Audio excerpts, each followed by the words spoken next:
কোটা আন্দোলনের ছাত্র ছাত্রী ভাই বোনদেরকে বলবো, অহংকারী হবে না, আল্লাহ রাব্বুল আলামিনকে ভুলে যাবে না। তার কারণ তোমরা বিজয় করনি, আল্লাহ রাব্বুল আলামিন তোমাদেরকে বিজয়ের জন্য কবুল করেছেন।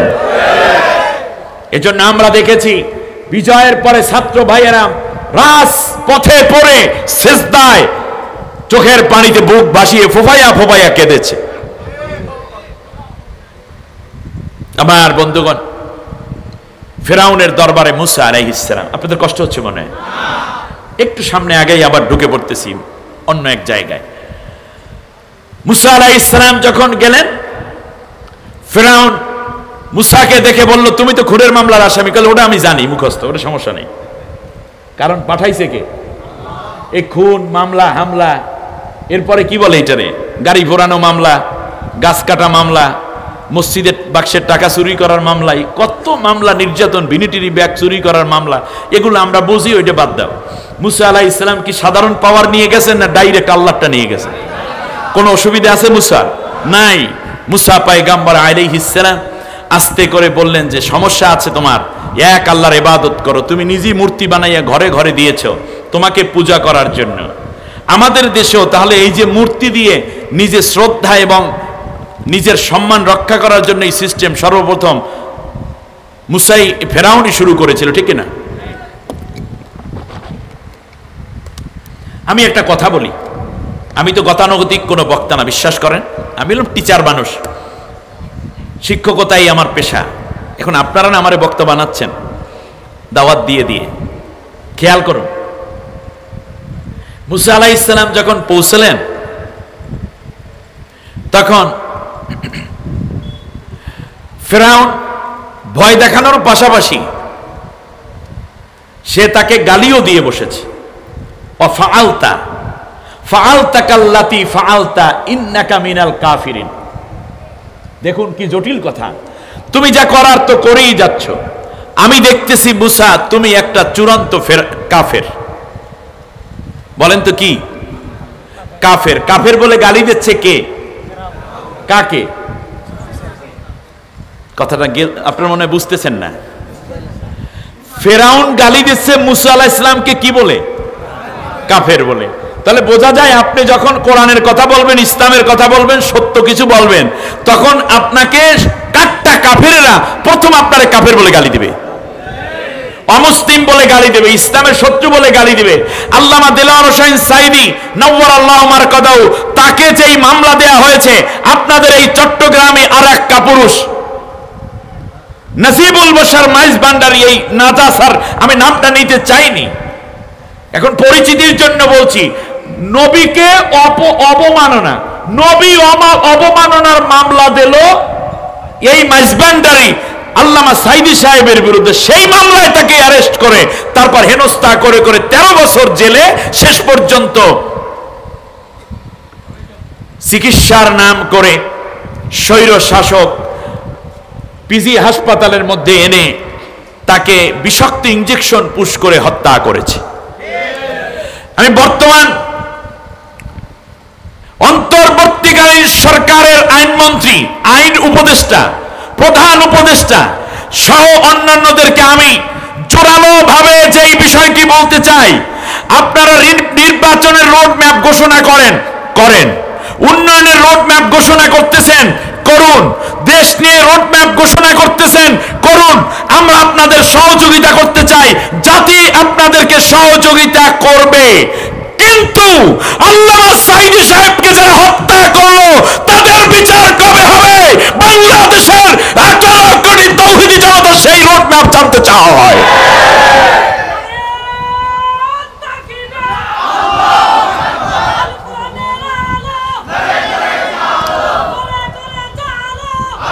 সম্মানিত ভাইয়েরা,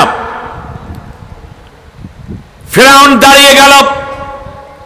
প্রথমে গালি দেওয়ার পরে ফেরাউন বলল, দারুনি আক্তুল মুসা ওয়ালিয়াদউ রাব্বাহু ইন্নী আখাফু আইয়ুবাদদিলা দীনাকুম আও ইখরিজুকুম মিন আরদিকুম হাদা। ফেরাউন বলল, আমাকে ছেড়ে দাও, জারুনি, আমাকে ছেড়ে দাও, ফাকতুল মুসা, আমি নিজেই মুসাকে হত্যা করে ফেলি। আস্তাগফিরুল্লাহ। ফেরাউনের এই যে বলল যে জারুনি আমাকে ছেড়ে দাও, আচ্ছা আমি যদি আমার ভাইকে এভাবে শক্ত করে ধরি, মনে করেন সে তার ছেলের উপরে কোনো ক্রমে রাগ হয়েছে, হয় না মাঝে মাঝে বাবা কোনো আচরণে, তখন ওরে লাঠি নিয়ে দেশে দৌড়ানি, দাঁড়া তুই এই কেস কেন করলি? তো পেছন দিক থেকে আমি হাত টেনে ধরলাম, তখন বলে হুজুর হাতটা ছাইড়া দেন, এবার বলে না হাতটা ছেড়ে দেন, বল স্ত্রী হাত ধরেছে, মা এসে হাত ধরেছে, বাবা মারিস আমার নাতিটারে, এবার বলে না।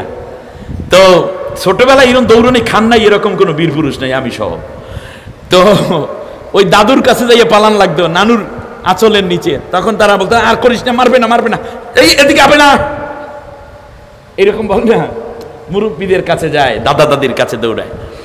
তো ফেরাউন বললো আমাকে ছেড়ে দাও, তাকে তো কেউ ধরেই নাই, যে ছেড়ে দেওয়ার কথা বলছে কেন? এর মানে তাকে কেউ ধরছে? তা ছেড়ে দিতে কয় জারু নিবেন, আমাকে ছেড়ে দাও, এর মানে ধরছে। আপনারা বোঝেন নাই, ধরছে মানে তাকে ধরছে হলো ভয়ে। কিসে ধরছে? ভয়ে ধরছে, কারণ জানে মুসা এসেছে, তার গদি শেষ। কথা বুঝতে পেরেছেন? গদি হারানোর ভয়ের কারণে কলিজায় কাঁপন শুরু হয়ে গেছে, আজ আবল তাবল বকতেছে আর বলে আমারে ছেড়ে দাও, আমি মুসাকে হত্যা করে ফেলবো। আচ্ছা মুসা আলাইহিস সালামকে যদি হত্যাই করা লাগে, ফিরাউনের পুলিশ আছে না? কথা বলে না। র্যাব আছে না? ডিবি আছে না? সেই সময় তার বাহিনী ছিল না? কত মানুষ কিন্তু হত্যা করেছে তারা, কিন্তু নিজে যখন হত্যা করার সিদ্ধান্ত নেয়, বুঝতে হবে এটা স্বৈর শাসকের আলামত এবং এটা পতনের আলামত। আজ বলি বীর চট্টলার মুসলমানরা শুনুন, তার পিতৃ হত্যার অভিযোগে মেজর বজলুল হুদার 10 মিনিট পরে তাকে ফাঁসি দেওয়া হবে, কিন্তু আপনারা জানেন সেই হত্যাটা নিজ হাতে করেছে বলে সোশ্যাল মিডিয়ায় বহু প্রচারিত হচ্ছে। অতএব রাষ্ট্রের কোন সরকার প্রধান যদি আইনের হাতে সুপর্দ না করে নিজের হাতে অস্ত্র নিয়ে কাউকে হত্যা করে, বোঝা যায় এটা তার পতন, এটাই স্বৈর শাসকের বড় আলামত।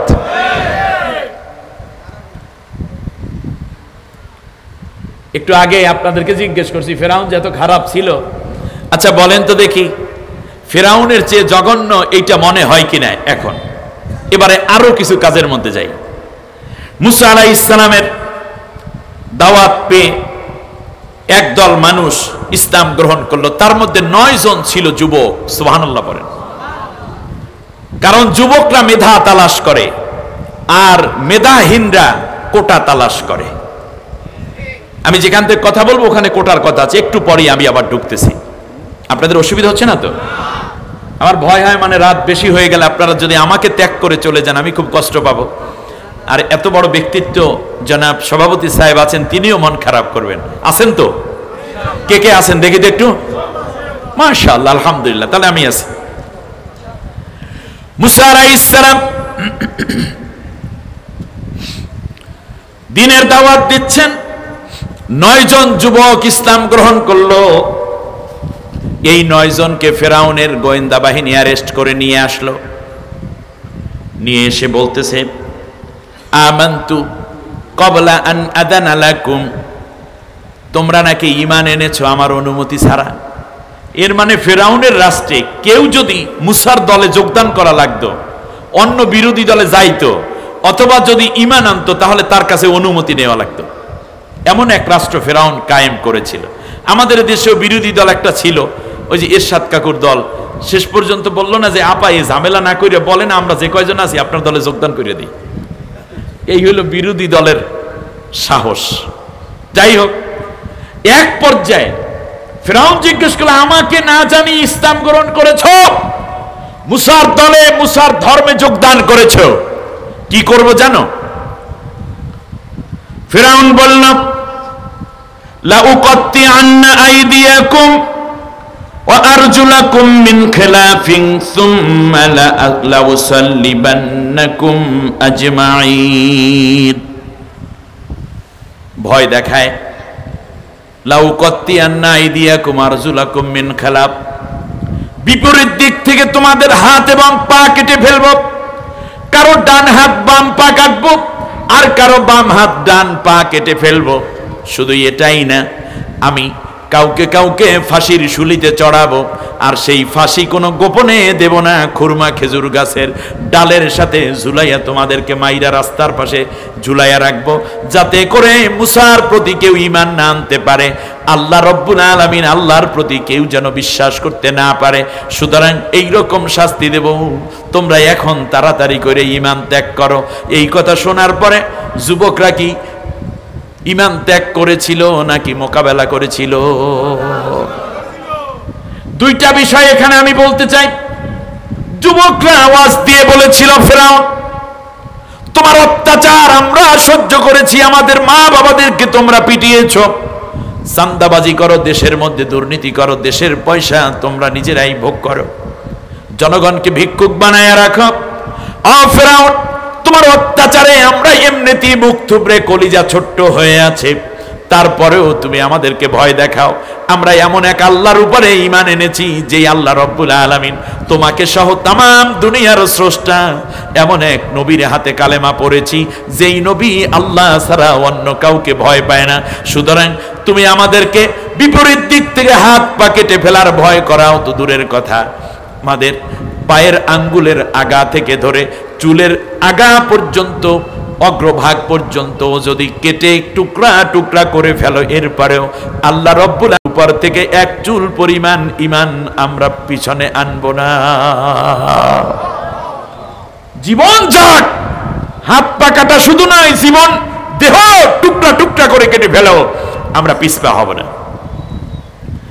সেই সময় 9 জন যুবকের মধ্য থেকে 7 জন যুবকের বিপরীত দিক থেকে হাত পা কেটে ফেললো, কারো হাত ডান হাত বাম পা, কারো বাম হাত ডান পা। চোখের সামনে এক যুবককে আর এক যুবকের হাত পা কাটে, চিৎকার করে, কিন্তু ঈমান ত্যাগ করে না। 2 জনকে ফাঁসি দিয়েছে। কয়জনের হাত পা কাটছে? 7 জন। আর ফাঁসি দিয়েছে কয়জন? 2 জন। মোট মিলে কয়জন? তা 7 জনের হাত পা কাটলে যদি ফেরাউন এত বড় স্বৈর শাসক হয়, আপনারা জানেন জুলাই আগস্টের আন্দোলনে যেই সমস্ত যুবক ভাইরা, ছাত্র বন্ধুরা এবং যেই বোনেরা আন্দোলন করলো, তাদের দেহের মধ্যে বুলেট, পায়ের মধ্যে বুলেট এবং তাদের চোখের মধ্যে বুলেট লেগেছে। এই পর্যন্ত যাদের পা কেটে ফেলতে হয়েছে, হাত কেটে ফেলতে হয়েছে, তাদের সংখ্যা 3798 জন। তা 7 জনের হাত পা কাটলে সে যদি হয় ফেরাউন, তাহলে 3798, আপনি এখন সার্চ দেন মোবাইলে, 3798 জনের হাত এবং পা যেই ফেরাউন কাইটে গেল, সেইটা কত বড় ফেরাউন একবার চিন্তা করেন, সে নাকি আবার চট করে বাংলাদেশে আসবে।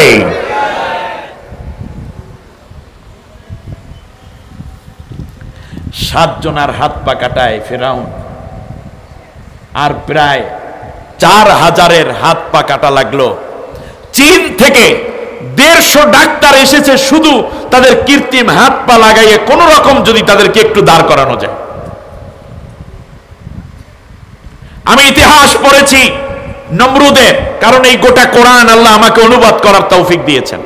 এখন এটার তাফসীর লেখা চলছে, আপনি জানেন আপনারা, কারণ বাংলাদেশে কয়েক হাজার কপি আলহামদুলিল্লাহ বিক্রি হচ্ছে, মানুষে নিচ্ছে, ফ্রি ডিস্ট্রিবিউট করছে অনেক ধনী ভাইয়েরা এই কোরআনটাকে নিয়ে ফ্রি ডিস্ট্রিবিউট। কারণ এইটার সাথে মিলিয়ে আমি আমার কোর্স আছে, কোরআনের শিক্ষা কোর্স, ওখানে কোরআন পড়া শেখে আর এই কোরআনটা শেখে। ফলে দেখা যায় যে আমাদের দেশে অনেক কোরআন বিলি করা হয়, কোরআন শিক্ষা বিলি করা হয় না। আমি কোরআন শিক্ষাও বিলি করেছি আলহামদুলিল্লাহ, এটাকে আরো আপগ্রেড করছি। এই কোরআনটা যদি আমারটা সেটা যদি নেয় আর ওই কোর্সটা যদি সে দেখে, যে কেউ কোরআন পড়বে এবং পড়তে পারবে আলহামদুলিল্লাহ। যাই হোক, এবারে আমি যেই জায়গাটায় বলতে চাই সেটা হচ্ছে, ফেরাউন মাত্র 7 জনের হাত পা কাটলো আর 2 জনকে ফাঁসি দিল। আর আমার দেশে কতজনকে ফাঁসি দিল এই লেডি ফেরাউন, কত মানুষকে আয়না ঘরে ঢুকিয়ে পীড়ন করলো। আমার দেশের লেডি ফেরাউন লাশ গুম করলো, বিদেশে যেতে বাধ্য করলো, বিদেশে মানুষ পাচার করে দিল। এক হেফাজতের এক রাতে 5ই মে, এরপরে 2006 সালের 28শে অক্টোবর লগি বৈঠার আন্দোলনের নাম করে রাজধানীতে রাজপথে মানুষদেরকে দিন দুপুরে পিটিয়ে হত্যা করে তার উপরে নৃত্য করলো। ঠিক তার পরপরই আবারও পিলখানার হত্যাকাণ্ড ঘটালো, এরপরে গণহত্যা চালিয়ে দেশ ত্যাগ করলো। এমনি করে তার নেতা, তার প্রেতাত্মা, অস্ত্রধারী খুনিরা রাস্তায় রাস্তায় কত মানুষকে এভাবে নিগৃহীত করলো, অত্যাচার করলো। সুতরাং মনে রাখতে হবে, এই যুগের সবচেয়ে বড় লেডি ফেরাউন যে, সেটা হলো আমার দেশ থেকে পালিয়ে যাওয়া ওই দলটি। ঠিক না বলে? এটা ফেরাউন, কাইন্ডস অফ ফেরাউন। আসুন আমি আরো আলামত বলছি, কিন্তু মজার ব্যাপার আমি যেটা বলতে চাই সেটা হচ্ছে, এই পৃথিবীতে আমি কওমে লূতের কাহিনী পড়েছি, কওমে আদ, কওমে সামুদ, আসহাবুল উখদুদ, আসহাবে ফিল, এগুলো আমি পড়েছি। ফেরাউন নমরুদের কাহিনী পড়েছি, কিন্তু নিজের রাষ্ট্রের মানুষকে তারা গুলি করে চোখ অন্ধ করে ফেলেছে, এরকম করে ইতিহাস পাই নাই। কিন্তু আমার দেশে পালাতক স্বৈর শাসক যে ফেরাউনটা গেল, সে কিন্তু যাওয়ার সময় এমন করে গেছে 2998 জন ছাত্র ছাত্রীর চোখ চিরতরে অন্ধ হয়ে গেছে। এবার শুনুন, আবার বলি, নমরুদ ছিল আর এক স্বৈর শাসক। আগুনে পোড়াইয়া মারছে কয়জনকে? মারতে চাইছে কয়জনকে? কাকে? ইব্রাহিম আলাইহিস সালাম একাকে হত্যা করতে চাইলো আগুনে পোড়াইয়া। সেই কারণে সে, তাকে আমরা কি বলি? নমরুদ, স্বৈর শাসক, কত কিছু বলি। কিন্তু আপনি কি জানেন, বাংলাদেশে 5 আগস্টে যেই হত্যাকাণ্ড করা হয়েছে, তার মধ্য থেকে মৃত লাশগুলোকে পুড়িয়েছে তাদের সংখ্যা 21 জন।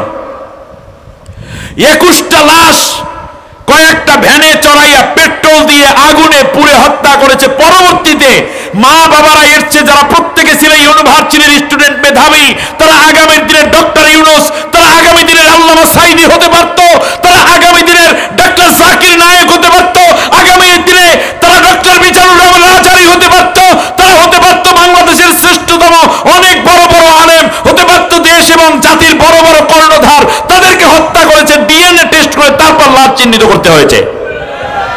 একজনকে হত্যা করতে যাওয়ার অপরাধের কারণে যদি আপনি নমরুদের উপরে এত গালি, এত ঘৃণা দিতে পারেন যে 21টা লাশ পোড়ালো, তাকে আপনি কি বলবেন? থু, ছি তোমাদের জন্য। ঠিক না বলেন?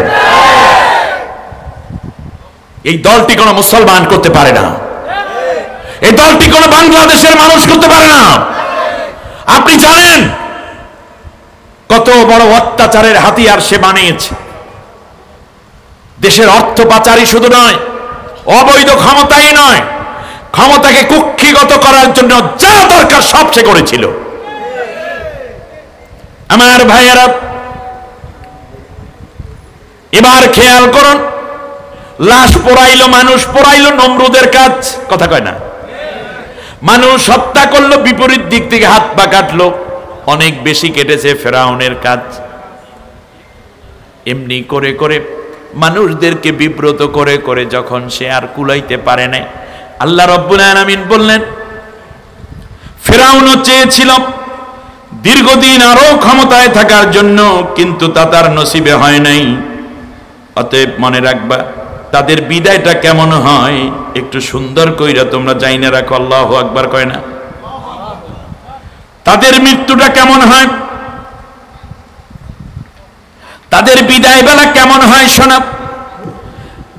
আল্লাহ রাব্বুল আলামিন সূরা দুখানের 25 নম্বর আয়াতের মধ্যে বললেন, কাম তারাকু মিন জান্নাতিন ওয়া উয়ুন, ক্ষমতায় দীর্ঘদিন থাকার জন্য তার প্রাসাদের চারপাশে গাছপালা লাগাইছে, শাকসবজি লাগাইছিল ফেরাউন। কাম তারাকু মিন জান্নাতি ওয়া উয়ুন, আমার কথা না তো, আমি সূরা দোখানের এটা কত নম্বর আয়াত বলছি? 25 নম্বর। আমি সরাসরি কোরআন দেখে দেখে বলতেছি, আপনাদের কি সন্দেহ হয় নাকি? এই যে শাকসবজি লাগাইছে, হলুদ গাছ, পেঁয়াজের গাছ, রসুন গাছ লাগাইছিল না? এমনকি রাজাহাঁস পালন করত, লেকের মধ্যে মাছ ছাইরা দিছে, ময়না পাখি কথা কয়, শাইখ সিরাজ চ্যানেলাইর পাম দিতে যাই আবার ঢুকে পড়ছে গণভবনের ভিতরে। আমার মনে হয় কৃষিবিদ পুরস্কার ডা পায় পাই এই যেই তো না জানি দিয়ে ফেলতে, অসুবিধে কি? নোবেল পুরস্কার পাইতে যে কৃষি পুরস্কার, অসুবিধে কি? এবার শোনেন, আল্লাহ রাব্বুল আলামিন বলেন শুধু এটাই নয়, ওয়াজুরউন ওয়া মাকামিন কারীম, শুধুমাত্র হলুদ মরিচ পেঁয়াজ রসুন আদাই শুধু নয়, বরং ওয়াজুরউন ওয়া মাকামিন কারীম, গম লাগাইছিল, ধান চাষও করছিল ফেরাউন, বিশাল এরিয়া নিয়ে তার রাজপ্রাসাদ। এরপর আল্লাহ রাব্বুল আলামিন বললেন জমকালো প্রাসাদ তারা বানাইলো ফেরাউন। জমকালো বোঝেন? জমকালো মানে হচ্ছে উন্নত কার্পেট, দামি দামি ক্রোকারিজ, ঝাড়বাতি, এত সুন্দর ফ্লেভার, স্বর্ণরূপা খচিত বিভিন্ন রকমের দালান কোঠা আরো ভিতরে ডেকোরেশন করেছে। অনামাতিন কানু ফিহা ফাকিহিন, বাইরে তো যা আছে ভিতরেও কিছু জমা কইরা রাখছিল আনন্দ ফুর্তি করার জন্য। দামি দামি খাট, খাটের সাথে পুরুষ এবং নারীদের অবৈধ থাকার জন্য ব্যবস্থা করেছে, থরে থরে তারা মদের বোতল সাজাইয়া রাখছিল। শুধু এটাই নয়, অনামাতিন, কত নিয়ামত রেখেছিল তারা গুছাইয়া। এই নিয়ামত ফেরাউন কেমনে রাখছে জানি না, আল্লাহ তাআলা বলছেন রেখেছিল। আমরা কিন্তু দেখেছি বড় বড় নদীর পাঙ্গাস, মোটা মোটা চিংড়ি মাছ, ফাইল করা দেশি মুরগির রোস্ট, গোস্ত করা, এমনকি যাওয়ার আগে সুন্দর কইরা মোরগ পোলাও পর্যন্ত তারা রান্না কইরা রাখছিল, ঠিক কিনা? আল্লাহ রাব্বুল আলামিন বলেন শোনো, এইগুলা ফেরাউনও জোগাড় করেছিল কিন্তু কোনো কাজে আসে নাই। ফেরাউন বুঝতেও পারে নাই নীল নদের মধ্যে, লোহিত সাগরের মধ্যে তার মৃত্যুটা হয়ে যাবে। আল্লাহ রাব্বুল আলামিন বলেন মৃত্যুর পরে ফেরাউনের অবস্থা কি হয়েছে তোমরা জানো না? এই সাজুগুজু করা জীবনগুলো রাইকা তাদেরকে আমি আল্লাহ সলিল সমাধি করে দিয়েছি। যেই দিন সে মারা গেছে পরিবেশটা কেমন ছিল আমরা জানি নাকি? আমরা কেউ জানি? আল্লাহ রাব্বুল আলামিন বলেন ফামা বাকাত আলাইহিমুস সামাউ ওয়াল আরদু ওয়া মা কানু মুনজারিন। আল্লাহু আকবার। ফেরাউন যেদিন মারা গেল সেই দিন আসমানের কেউ কান্না করে নাই, জমিনের বুকেও কেউ কান্না করে নাই, আর কান্না করার মতো কোনো পরিবেশও ছিল না। আল্লাহু আকবার। বাইরে এই যে আমরা যারা সফর করি দূরে দূরে, তাদের আল্লাহ তাআলা গাড়ি দিছে, এই গাড়িতে যখন চলি, রাত্রে যখন যাই বা দিনে, একটা কুকুরও যদি দেখি যে মইরা রইছে রাস্তার মধ্যে, পেডি বের হয়ে আছে পেটা পেটা, তখন আমরা বলি যে আহারে কুকুরটা মারা গেল, বিড়ালটা মারা গেল। মানুষ না, কুকুর দেখে আফসোস করি।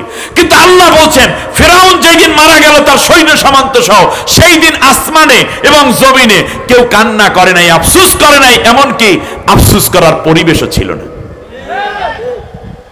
আচ্ছা, 15টা বছর শাসন করলো, 16 বছর, কত মানুষের চাকরি দিল, দেশের মধ্যে ডিজিটাল বানাইবে, এই করবে সেই করবে, সব ঠিক আছে।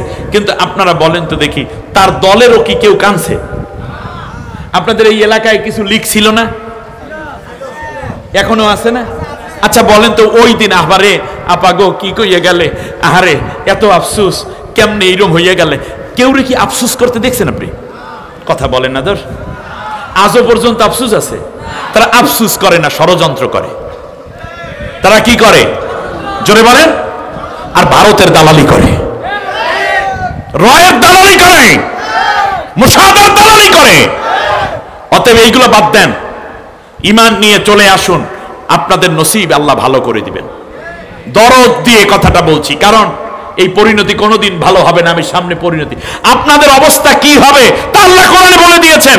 এইরকম স্বৈর শাসকের পতনের পর কি হয় আল্লাহ কোরআনেতে স্পষ্ট বলে দিয়েছেন। আরেকটা কথা বলি, আপা কোনোদিন আসবে না, স্বর্ণাক্ষরে লিখে থাকবে, কোনোদিন না, ইম্পসিবল।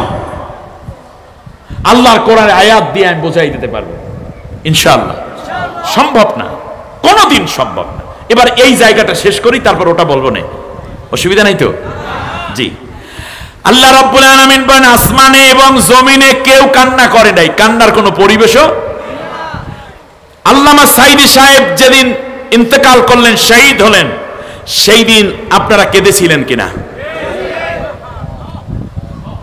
এখানে মনের অজান্তে চোখ দিয়ে দরদর করে পানি ঝরেছে। আমি রংপুরে রংপুরে আমি এক ব্যক্তির জানাজায় ছিলাম, যিনি যেই দিন সাইদি সাহেবকে জেলে নিয়েছে সেই দিন থেকে রোজা রাখে ওই ব্যক্তি। বলছে যতদিন সাইদি সাহেবের মুক্তি না হবে ততদিন আমি রোজা পালন করব। রোজা রাখতে রাখতে আল্লাহর বান্দা পৃথিবী থেকে, তখনই তার বয়স ছিল 63 বছর। এরপরে 13 বছর রোজা রাখতে গিয়ে 11 বছরের মাথায় যাইয়া তিনি মারা গেলেন। যেদিন মারা গেছে সেদিনও তিনি রোজাদার। ঘটনাক্রমে আমি ছিলাম ওই এলাকায় মাহফিলে। আমি যখন খবর পেলাম, আমার মাহফিল কর্তৃপক্ষ জানালো, দৌড়ে চলে গেলাম। আমার মাহফিল থেকে দূরত্ব ছিল 48 কিলোমিটার দূরে। আমি সেখানে গেলাম, গিয়ে দেখি একটা মুস্কি হাসি দিয়ে আল্লাহর বান্দা আছে, চেহারাটা নূরের আলোয় ঝলমল করছে। আমার ইমামতিতে জানাজা পড়াই দিল। মৃত্যুর আগে নাকি বলেছে তার ছেলেদেরকে, ছেলে একজন ডাক্তার, একজন পুলিশে চাকরিও করে, খুব উচ্চ শিক্ষিত ফ্যামিলি, আবার শিক্ষিত, কেউ শিক্ষকতার পেশা, কেউ ব্যবসা করে। বলেছে, বাবা আমি তো চলে গেলাম, গত রাতে সাইদি সাহেবকে স্বপ্নেও দেখলাম, আজকে মনে হয় তোমরা আমাকে রাখতে পারবে না। বারটা ছিল জুমার বার। বলতেছে যে তোমরা সরকারের কাছে দরখাস্ত করবা আমার জানাজাটা যেন সাইদি সাহেব পড়ায়। শোনো, সাইদি সাহেব যদি বিমানে আসে, হেলিকপ্টারে আসে, তাহলে আমার বিছনার নিচে এই পর্যন্ত আমি 1.5 লাখ টাকা জমা করে রাখছি। তোমরা যে মাসিক খরচ দিতে, ওইটা খরচ করতাম না, জমা করে করে রেখে দিয়েছি। সাইদি সাহেব যদি হেলিকপ্টারে আসতে পারে, হেলিকপ্টারের খরচটা তোমরা এখান থেকে দিয়ে দিও। এই ভালোবাসা তুমি থামাবে কি দিয়ে? ঢাকাতে জানাজা পড়তে দেয়া হয় নাই। ফজরের আগ মুহূর্তে তারা সমানে টিয়ার সেল এবং সাউন্ড গ্রেনেড সরাসরি গুলি করে লাখো মানুষের ভিড়কে তারা ভণ্ডুল করে দিয়েছে। সাইদি সাহেবের ঢাকাতে জানাজা দিলে ওরা মনে করছে ওদের গদি শেষ হয়ে যাবে। পিরোজপুরে নিয়ে যায়, চট্টগ্রাম থেকে পিরোজপুরে জানাজায় গেছে, এরকম ইতিহাস আছে না নাই? আমার ভাইয়েরা, ভালোবাসা আটকানো যায় না। কোমর সমান কাদার মধ্যে দাঁড়িয়ে বৃষ্টিতে ভিজে মানুষ চোখের পানি দিয়ে আল্লামা সাইদিকে বিদায় করেছেন। তাম বিশ্বে 1 লাখের উপরে জানাজা হয়েছে, গায়বানা জানাজা হয়েছে। আল্লাহর ঘর বাইতুল্লাহ গায়বানা জানাজা হয়েছে আল্লামা সাইদি সাহেবের। মসজিদে নববীতে জানাজা হয়েছে, মসজিদুল আকসায় জানাজা হয়েছে, বিশ্বের বহু রাষ্ট্রে জানাজা হয়েছে। এই জানাজা পড়ার অপরাধে ইমাম সাহেব মুসল্লিদেরকে পুলিশে ধরেও নিয়ে গিয়েছিল। আফসোস তোমাদের জন্য, ভালোবাসা আটকানো যাবে না। মনে রাখবা, আমি বলি আজকে আপনার পিতা কতজন লোক জানাজা পড়েছে আপনি জানেন, তবুও তো তার জানাজায় কিছু হিন্দু মিন্দু মিলাইয়া 7-8 জন হয়েছিল। আপনার জানাজায় তাও হয় কিনা সন্দেহ আছে। সব কথা তো আজকে ওয়াজ করা যাবে না, আবার ইনশাআল্লাহ পরবর্তীতে কথা হবে। আজও আল্লামা সাইদি সাহেবের কণ্ঠের মতো কার কণ্ঠ চট্টগ্রামবাসী তালাশ করে। সাইদির মতো আলেম মহিবুল্লাহ সিদ্দিকী না, জামাল উদ্দিন না, কামরুল ইসলাম সাইদ আনসারি না, কিন্তু যখন আলোচনা করে চাতক পাখির মতো তাকাইয়া থাকে। সাইদি সাহেবের মতো একটু হাসি দিয়েছে, সাইদি সাহেবের মতো একটু টান দিয়েছে, সাইদি সাহেবের মতো আঙ্গুলটা উঁচু করেছে। এই জিনিসটুকু তারা হৃদয়ে লালন করে নিজেকে ধন্য করতে চায়। ইসলামী আন্দোলনের নেতৃবৃন্দের কবরটা পর্যন্ত খনন করতে তোমরা বাধা দিয়েছিলা, তোমাদের কবর এখানে হবে না। অতএব এত অন্যায়কারী যারা, তাদের দলে কেউ কি কোনোদিন আর থাকবেন? ওই দল ত্যাগ করে যারা আজকে ইসলামের দলে যোগদান করতে চান, তারা 2টা হাত উঁচু করে আল্লাহকে দেখান।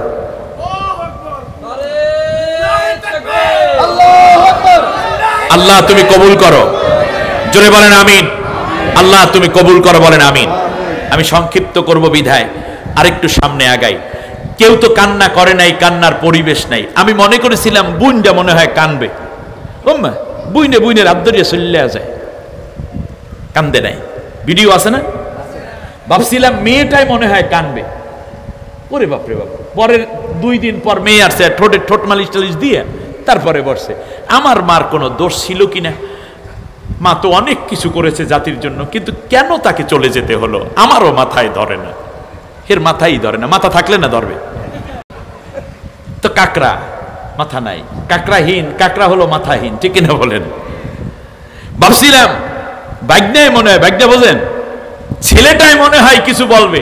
ছেলে দেখি মোটামুটি উড়াদুরা, সেও বলতেছে যে আমার মার রাজনীতি আর করবে না, আমি বলে দিয়েছি, আর রাজনীতি করার দরকার নাই। কান্দে নাই, কি করে নাই? কান্দে নাই। মরার পরও কেউ কানবে না। তা কান্দে না, করে কি দেখি, মেলে কিনা? কথা বলে না।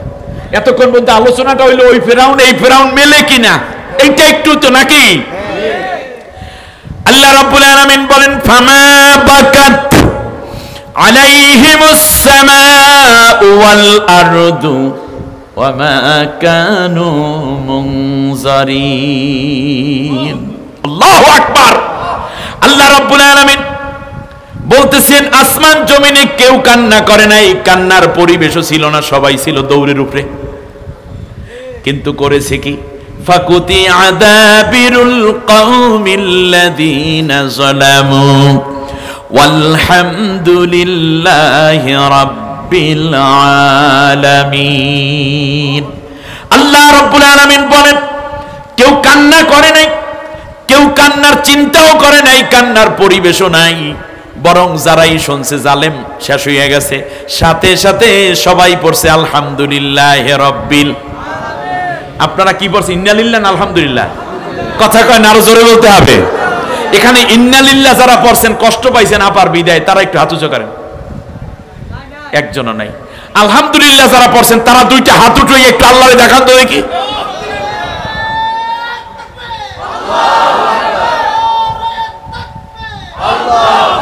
আল্লাহ তুমি স্বৈর শাসকের পূর্ণ চিহ্ন আন্ডা বাচ্চা যাদের সব ধ্বংস করে দাও।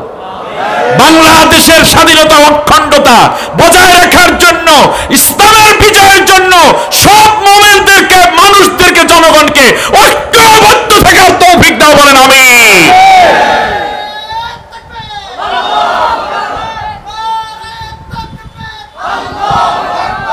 আল্লাহ রাব্বুল আলামিন বলেন শোনো, এই ফিরআউন শেষ হওয়ার পরে কি অবস্থা হলো জানো? ফিরআউন যখন লোহিত সাগরের কিনারে, কোন জায়গায়? লোহিত সাগরের পারে ৩.৫ লক্ষ বনি ইসরাইল, উত্তাল তরঙ্গমালা, পেছনে ফিরআউন বাহিনী। এতদিন তো মোটামুটি ফিরআউনের দলের সাথে মিলেমিশে রইছে, এখন তো পুরো আলাদা হয়ে গেছে। এটা মুসার গ্রুপ। হত্যা করার জন্য দৌড়ে আসলো ২ লাখ সৈন্য নিয়ে।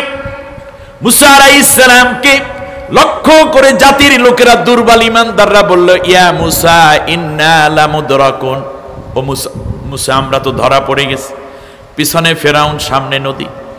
মুসা আলাইহিস সালামকে আল্লাহ রাব্বুল আলামিন বললেন, মুসা রে, তোমার হাতে একটা লাঠি আমি আল্লাহ দিয়েছিলাম, মনে আছে কিনা? কয় হয় আল্লাহ আছে। ওই লাঠিটা কই? কাল্লা এখনো হাতে আছে। ও মুসা, এই লাঠিটা দিয়ে তুমি নদীর মধ্যে একটা আঘাত করো, আমি আল্লাহ রব্বুল আলামিন ইসনা আশার 12টা রাস্তা তৈরি করে দেব। মুসা আলাইহিস সালামের জাতি কয় দলে বিভক্ত ছিল?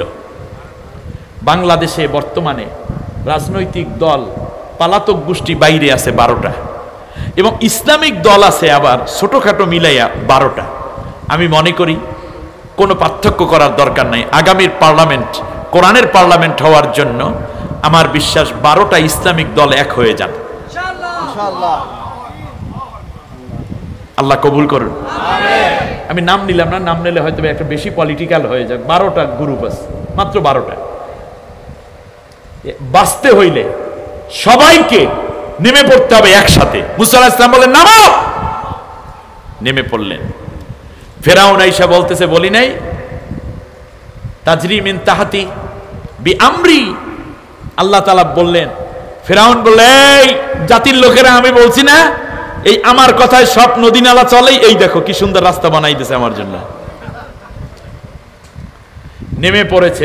মাছ বরাবর যাওয়ার পর 350 হাত গভীরে, 175 গজ নিচে পানি এসে এমন জোরে চাপ দিয়েছে, আর অত নিচে থাকার কারণে কানের পর্দা ফেটে গেছে, হার্ট বন্ধ হয়ে গেছে, সব হাতি ঘোড়া উট দুম্বা যা ছিল সবগুলা শেষ হয়ে গেছে, এখন সবগুলা ভাসতে আছে। ফেরাউন শুধুমাত্র একা বাচ্চা আছে, বাকি সব কি সলিল সমাধি। সুম্মা ওয়া আনজাইনাকুম ওয়া আগরাকনা আলা ফিরআউনা ওয়া আনতুম তানজুরুন, আমি আল্লাহ তোমাদেরকে বাঁচাইয়া দিছি আর ফেরাউনরে মাইরা ফেলাইছি, তোমরা দেখতেছিলা। তখন কি দুই একজন মরছে না সব মরছে? এখানে পোলা পাইনে চাইছিলে কোটা, শেষ হইয়া গেছে গোটা। এই মুহূর্তে যদি মনে করেন কেউ আসে আমাদের কাছে পানি পড়ার জন্য, আসে না যে হুজুর একটু পানি পড়া দেন বিসমিল্লাহ কইয়া, আমার ছেলেটার পেট ব্যথা, আমার পুত্রবধূটা বাচ্চা হবে, একটু দোয়া কইরা দেন। আমরা যদি বলি যে না, এই এলাকার যে এমপি আছে 350 এমপি তো তাদের ছিল, যে কোনো একজনারে পাইলে হেরে দিয়ে যদি ফুক দেন তাহলে আমার ফুকের চাইতে বেশি কার্যকর হইবে, বাড়ি চালান দিয়েও একজন পাওয়া যাইবে। আসতে কইলেন কে? আপনাদের এলাকায় এমপি মনে হয় আছে নাকি? নাই। আচ্ছা, উপজেলা চেয়ারম্যান পাইবেন একটাও? ইউনিয়ন কাউন্সিল পাইবেন, তাও বহুত ইউনিয়ন কাউন্সিল দেখবেন নাই। তার কারণ ওরা বোঝে যে আমাদের থাকা ঠিক না। পালাইছে কোথায়? দাদার দেশে। বলেন কেউ কেউ পালাইছে কোথায়?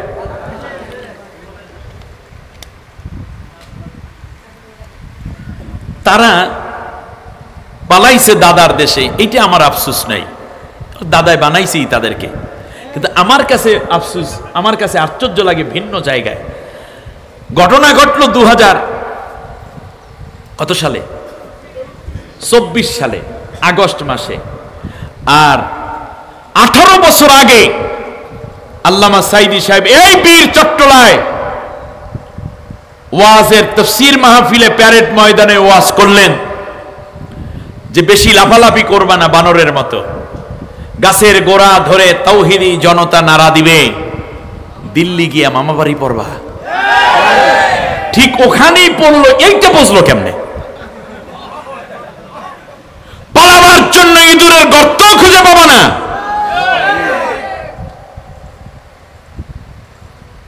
আমার কথা আপনাদের ছোট্ট করে হলেও আশা করি নিতে পারছেন আপনারা।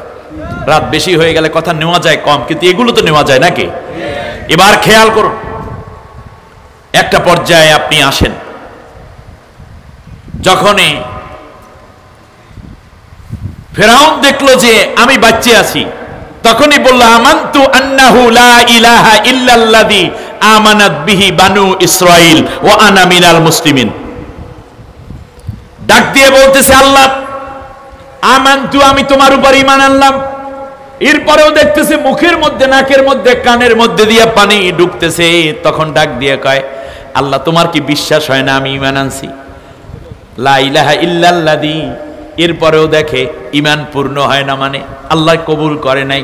এখন বলছে আল্লাহ, মুসা এবং বনি ইসরাইলের লোকেরা যে আল্লাহর উপরে ঈমান এনেছে সেই আল্লাহর উপর আমি ঈমান এনেছি। আল্লাহু আকবার। সেই আল্লাহর উপর এখন আল্লাহর ঈমান বুঝায় তাফসীর কইরা। এরপরেও আল্লাহ দেখতে, আল্লাহ তাআলা তার পানি, মানে নুনা পানি তার মুখের ভিতরে যাচ্ছে। এখন বলে ওয়ানা মিনাল মুসলিমিন, আল্লাহ আমি তো মুসলমান হয়ে গেছি। ঈমানের কথা বলে, মুসলমান হওয়ার কথা বলে। এখন আল্লাহ জবাব দিচ্ছেন, ভালো করে বুঝুন কথা। আল্লাহ রাব্বুল আলামিন বলেন আল আন ওয়াকাদ আসাইতা ক্বাবলু ওয়া কুনতা মিনাল মুফসিদিন। তুমি এখন ঈমান এনেছো বলো, অথচ এর আগে ছিলা তুমি স্বৈর শাসক, অতএব আমি তোমার ঈমান কবুল করলাম না। অতএব বোঝা যায় স্বৈর শাসক যারা আর স্বৈর শাসকের দোসর যারা ঠেলায় পইরা যদি ঈমান আনে তাদের ঈমান আল্লাহ কবুলও করেন না। আমার কথা বুঝে আসছে? অতএব ওই দলের মধ্যে যারা আছো, ওই দলের প্রেতাত্মা যারা এখনো অপেক্ষা করছো, তোমাদের ঈমানও কবুল হবে না যদি তওবা না করো। আল্লাহ তোমাদেরকে বড় সুযোগ দিয়েছেন, এই সুযোগই আল্লাহর কোরআনের কর্মী হয়ে আজীবন কোরআনের পক্ষে কাজ করে যেতে হবে।